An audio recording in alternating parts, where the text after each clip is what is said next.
Hello दोस्तों, आप सभी का स्वागत है पटना निसावा जीटी क्लासेस के समझ पे।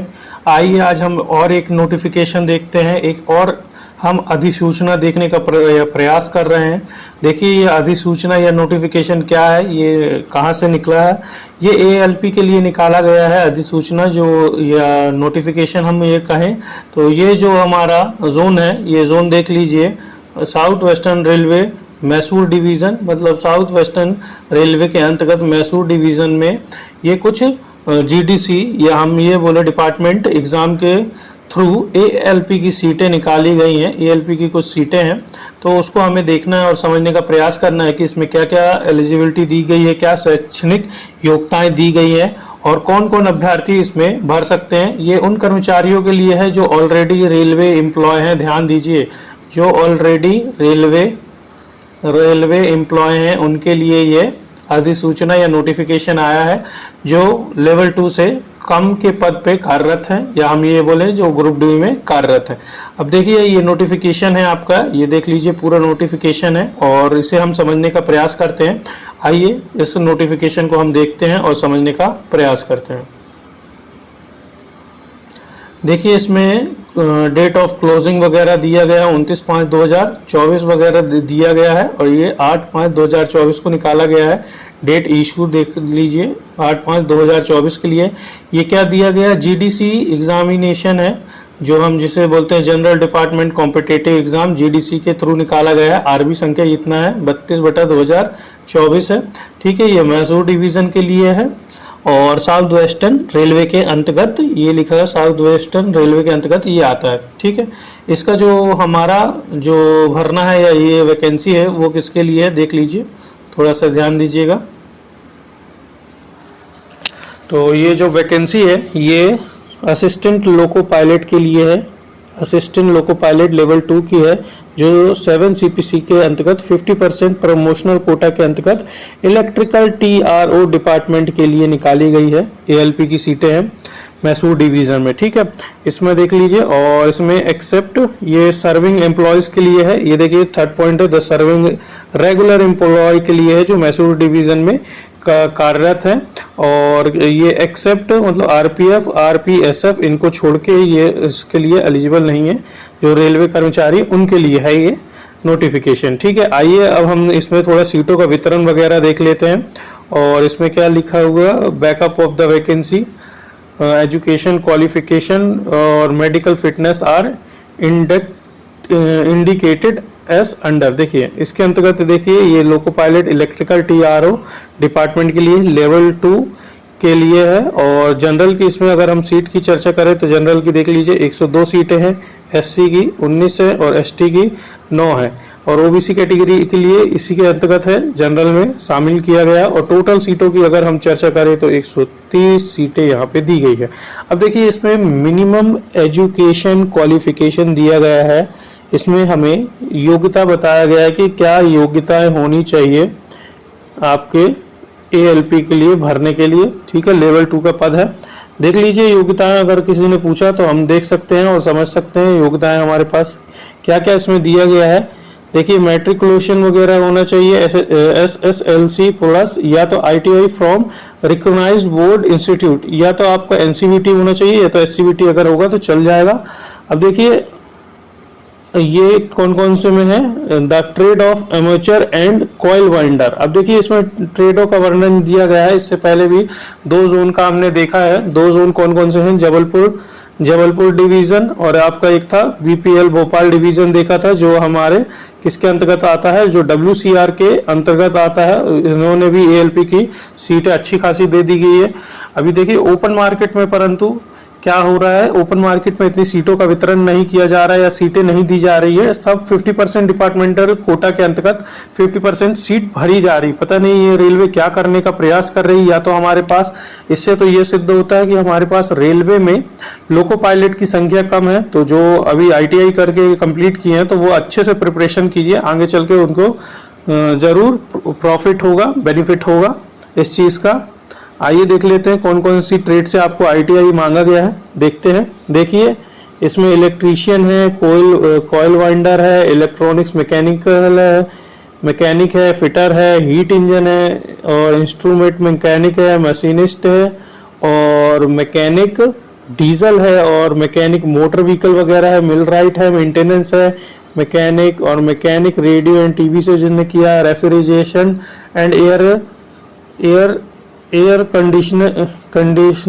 कंडीशनिंग, और मैकेनिक, और ट्रैक्टर मैकेनिक, और टर्नर, और वायरमैन इनके लिए है। या तो इसके अलावा और की कंडीशन यहाँ पे डाली गई है और देख लेते हैं। या तो आपके पास मैट्रिकुलेशन के साथ साथ आपके पास क्या होना चाहिए, SSLC plus course completed act apprenticeship होना अनिवार्य होना चाहिए, जो आपके पास ट्रेड दी गई है। अगर ये होगा तब भी आप भर सकते हैं। या तो इससे उच्च शिक्षा में क्या होगा, ITI से ऊपर जैसे 3 ईयर का आपके पास डिप्लोमा हो। अब डिप्लोमा कौन कौन से ब्रांच में हो, या तो मैकेनिकल में हो, या तो इलेक्ट्रिकल में हो, या इलेक्ट्रॉनिक्स में हो, या ऑटोमोबाइल इंजीनियरिंग में हो, तो भी आप भर सकते हैं। और या तो एक और कंडीशन और की डाला गया है, देखिए ध्यान दीजिएगा, ये आपका दिया गया है, combination of various stream of this engineering discipline from a recognised institute in LLEU of ITI। या तो आपके पास ये होना चाहिए, या तो आपका कॉम्बिनेशन होना चाहिए, ठीक है।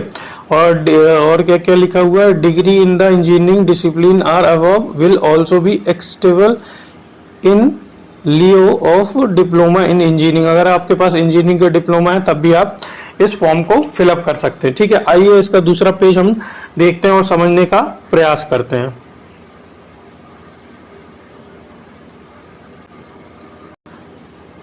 तो देखिए दोस्तों, ये हमारे पास सेकंड पेज है। इसमें एज लिमिट की बात की गई है। इसमें देखिए एज लिमिट हम बता देते हैं।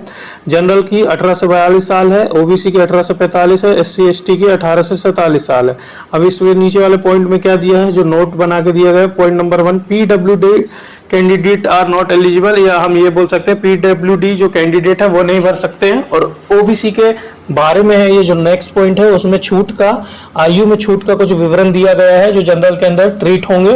और आपका जो एज का प्रूफ होगा, या तो आपके मैट्रिकुलेशन के सर्टिफिकेट से होगा, या तो आपके स्कूल के लिविंग, या तो ट्रांसफर सर्टिफिकेट इशू से जो स्कूल के द्वारा या अथॉरिटी के, स्कूल या कॉलेज अथॉरिटी के द्वारा होगा, मिला होगा या प्राप्त हुआ होगा, उसके अनुसार आपकी एज की गणना की जाएगी। और एजुकेशनल क्वालिफिकेशन की अगर हम बात करें तो उसे थोड़ा सा देख लेते हैं। एजुकेशन क्वालिफिकेशन में देखिए क्या क्या दिया है। 7.1 पॉइंट हम 7.1 समझते हैं। तो इसमें यह लिखा है कि उम्मीदवारों के पास अगर अधिसूचना की तिथि तक मान्यता प्राप्त बोर्ड या विश्वविद्यालय के संस्था से निर्धारित शैक्षणिक योग्यता होनी चाहिए। अब ये ध्यान दीजिए, इसका मतलब क्या हुआ कि अगर ये नोटिफिकेशन आया है तो उसके पहले अगर उम्मीदवार हैं या जो पहले से कार्यरत है उनके पास मान्यता प्राप्त बोर्ड या विश्वविद्यालय से या शैक्षणिक योग्यता होना चाहिए। जैसे कोई किसी ने ITI वगैरह किया गया है, ये नोटिफिकेशन जिस डेट से जारी हुआ है उसके पहले का होना चाहिए। या बहुत से लोग होते हैं कि सर हम कर रहे हैं, प्राइवेट से कर रहे हैं, तो क्या हम अभी अपेयरिंग में हम भर सकते हैं? बिल्कुल नहीं भर सकते। अपेयरिंग वालों को नहीं भर सकते ये फॉर्म।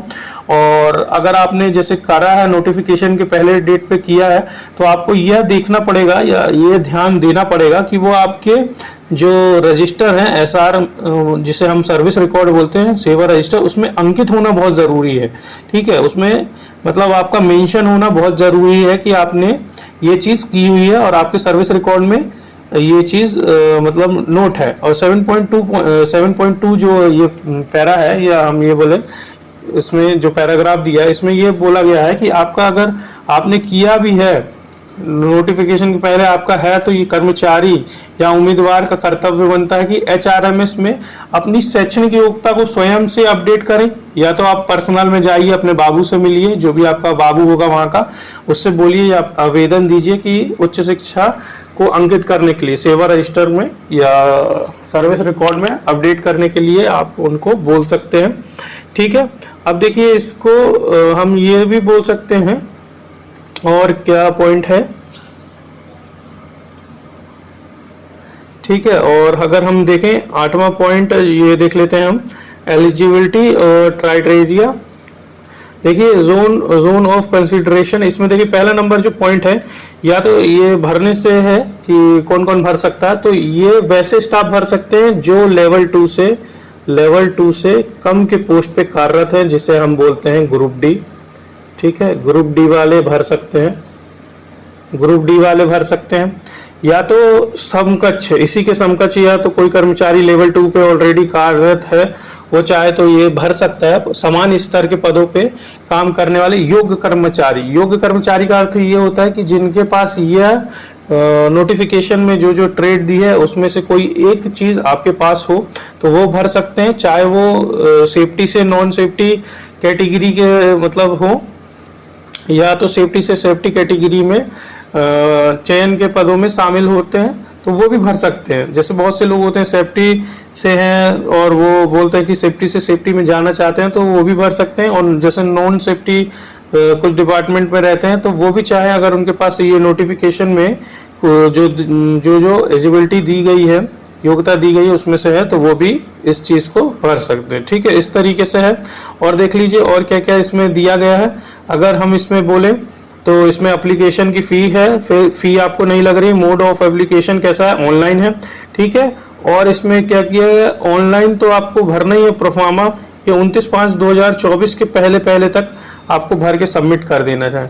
अगर इसके बाद आपका जो डॉक्यूमेंट वगैरह है अगर आप नहीं भर पाते तो इसके लिए रेल प्रशासन कोई भी मतलब उनकी जिम्मेदारी नहीं होगी, ये कर्मचारी की ही गलती होगी कि उनने 29/5/2024 के पहले तक आपने सबमिट क्यों नहीं किया। ठीक है, अब देख लेते हैं और भी अगला पेज देखते हैं और उसको समझने का प्रयास करते हैं हम।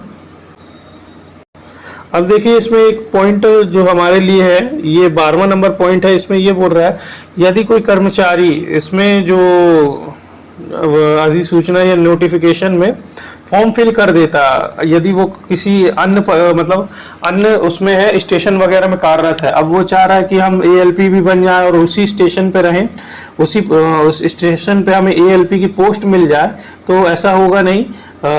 जो अपना डिवीजन है रेल प्रशासन अपने हित में रेल प्रशासन के हित में कहीं भी आपको स्थानांतरण या पोस्टिंग दे सकता है, उससे रिलेटेड ये लिखा गया है पैराग्राफ। ठीक है, और अगर हम इसमें ये आपका 15 पॉइंट देखते हैं, 15.3 नंबर देख लेते हैं, बाकी तो आप देख लेंगे, इसमें उतना कुछ विशेष नहीं दिया गया है। 15.3 देख लेते हैं, ये वाला CBT एग्जाम के रिलेटेड संदर्भ में है कि अगर आपने CBT एग्जाम देना है, एक ही एग्जाम होगा, वो भी ऑब्जेक्टिव टाइप एग्जाम होना है। ठीक है, अब इसमें क्या है, एक बाय डिफॉल्ट आपका तो इंग्लिश लैंग्वेज ही होगी, एक लैंग्वेज आपकी इंग्लिश होगी और दूसरी जो है आपको चूज करना पड़ेगा वो कौन कौन सी लैंग्वेज हो सकती है। तो आप ये आपको कन्नड़ कर सकते हैं, तेलुगु, तमिल, मराठी और कोंकणी, इस तरीके की लैंग्वेज है, हिंदी, उर्दू वगैरह इसमें दी गई होगी लैंग्वेज। तो आप अपने से एक लैंग्वेज चूज भी कर सकते हैं। इंग्लिश तो बाय डिफॉल्ट आना ही आना है। यदि किसी प्रश्न में संशय है, यदि आपको लग रहा है कोई प्रश्न गलत है, तो उसमें इंग्लिश वर्जन को ही मान्य दिया जाएगा। जैसे कि आप जानते हैं ओपन मार्केट की भर्ती आपने दे चुके हैं आरंभ में, तो आपको पता होगा यदि किसी प्रश्न में गलती होती है तो इंग्लिश को मान्य किया जाता है। ठीक है, ये इससे रिलेटेड था। और 15.4 ये देख लीजिए, ये नेगेटिव मार्किंग से रिलेटेड पॉइंट दिया गया है। यदि आपका कोई आंसर गलत होता है तो 1/3 आपके नंबर नेगेटिव अर्थात काटे जाएंगे। ठीक है, उससे रिलेटेड था ये पॉइंट। और अगर हम देख लें एग्जाम का ड्यूरेशन वगैरह, अगर टाइमिंग देखेंगे और भी अगले पेज में तो देख लेते हैं, उसमें 90 मिनट वगैरह दिए गए हैं। आइए दूसरा पेज देखते हैं। देखिए इसमें सिलेबस एंड एग्जामिनेशन दिया गया है, सिलेबस एंड एग्जामिनेशन प्रोसेस वगैरह दिया गया है। इसमें आपके ALP का जो पेपर होगा, 2 पेपर होंगे, part A part B। Part B qualifying nature का होगा। ठीक है, पार्ट A के लिए आपको समय सीमा पर्याप्त दिया गया है, 90 मिनट दिया है और 100 क्वेश्चन दिए गए हैं। और आपका जो सिलेबस है पार्ट A का, ये आपका दिया गया है, मैथ्स है, जनरल रीजनिंग वगैरह है, बेसिक साइंस वगैरह है, और भी अगर आप देखना चाहें तो जनरल अवेयरनेस वगैरह है। ये आपके टॉपिक है, इसमें से आप देख के समझ लेंगे, क्योंकि मैंने इस पे ऑलरेडी वीडियो बनाई हुई है। जो और भी डिवीजन था उसमें भी यही सब था। और पार्ट B की बात अगर हम करें तो पार्ट B में देखिए, पार्ट B आपका ये दिया गया, इसमें आपको 60 मिनट दिए जाएंगे ठीक है। इसमें 75 क्वेश्चन आएंगे और आपको सिर्फ 30% का 35% मार्क्स लाना है, मतलब इसमें सिर्फ और आपको सिर्फ पास होना है, बस पास हो जाइए। अगर आपका मेरिट जो बनना है पार्ट ए से बनेगा तो पार्ट ए को अच्छे से उसको थोड़ा सा उसमें अच्छा नंबर स्कोर कीजिएगा जिससे आपका मेरिट बने, और फिर आपका साइको टेस्ट जो पार्ट बी है वो हो जाएगा। इस प्रकार से आप जल्द से जल्द रेलवे में एएलपी की जॉब पा लेंगे। तो और भी नोटिफिकेशन देख लेते हैं, अगला पेज और देख लेते हैं थोड़ा सा। ये देखिए इसमें जनरल इंस्ट्रक्शन वगैरह दिए गए हैं, ये आप पढ़ लेंगे। और अगर आपको एग्ज़ाम का पैटर्न देखना है तो ये RDSO की वेबसाइट में जाके ये आप देख लेंगे कि साइको टेक्निकल डायरेक्टर ये आपका दिया गया URL वगैरह उस पर जाके आप देख लेंगे, ठीक है, कि किस तरीके का आपका पेपर वगैरह आ सकता है या मॉक वगैरह दिया, क्वेश्चन पैटर्न वगैरह दिया गया है तो आप देख लेंगे। हॉल टिकट वगैरह के बारे में है ये 18वां नंबर पॉइंट। और दूसरा देख लेते हैं,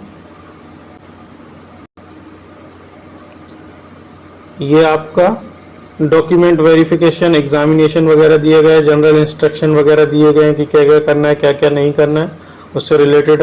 तो देख लीजिए ये कुछ पॉइंट वगैरह दिए गए हैं, आप देख लीजिएगा अपने हिसाब से पढ़ लीजिएगा, इसको आगे समझ लीजिएगा, ठीक है। और ये आपका लास्ट पेज है ये, तो ये आपका लास्ट पॉइंट है, इसको भी थोड़ा बहुत आप देख लीजिएगा। जो ना समझ में आए तो कमेंट कीजिएगा। और आप सभी से रिक्वेस्ट है कि इस वीडियो को ज़्यादा से ज़्यादा आप शेयर करें, और जो लोग हमारे यूट्यूब फैमिली का हिस्सा नहीं है तो वो जल्द से जल्द हमारे यूट्यूब फैमिली का हिस्सा बनिए। फिर मुलाकात होगी आप सबसे, तब तक के लिए जय हिंद, वंदे मातरम।